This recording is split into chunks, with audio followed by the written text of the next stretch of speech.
Hola amigos, ¿cómo están? Vamos a continuar el curso de Excel y en esta ocasión vamos a ver el tema de la función n. Esta función está dentro de la categoría de funciones de información y, nos devuelve un valor convertido en número. Es tan poco utilizada debido a que es poco conocida, ya que Excel lo hace automáticamente cuando los valores es necesario, pero puede ayudarnos cuando se importan datos o copiamos datos desde otra fuente, ya que adicional de convertir los valores no numéricos en números, también convierte fechas en números secuenciales, valores de resultado verdaderos en 1 y falso en 0.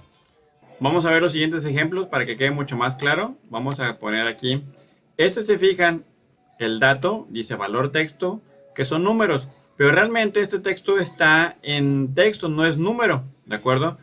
Para cambiarlo a texto, perdón, a numérico, tendríamos que poner función n, solamente la n, abrimos paréntesis y le decimos cuál es el valor que queremos cambiar, cerramos el paréntesis, damos enter y estos números ya me los cambió a numéricos, ya no son texto como lo tenemos aquí. Y si arrastramos la fórmula o la copiamos, le damos doble clic aquí en la crucita, se fijan, este texto con número me lo convierte a un 0, por lo que no mezcla el texto con el número y lo que hace es cambiarlo a 0. En el caso de las que son verdadero o falso, todos los verdaderos me lo va a dejar como 1 y los falsos me lo va a dejar como un 0. ¿De acuerdo? Y en el caso de la fecha, como ya lo hemos platicado otras veces, Excel tiene una fecha de inicio, por eso el número consecutivo de esta fecha es el día 44.444. ¿De acuerdo? Vamos a poner esta fecha. Se fijan que este es el día 1.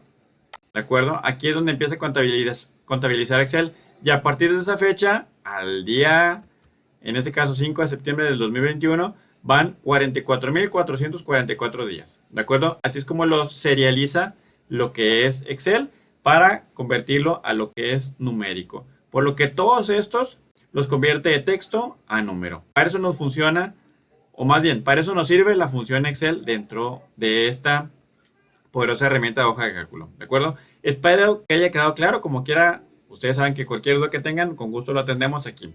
Si fue de su agrado, por favor denle me gusta, suscríbanse al canal para seguir aprendiendo con nosotros. Que estén bien. Hasta luego.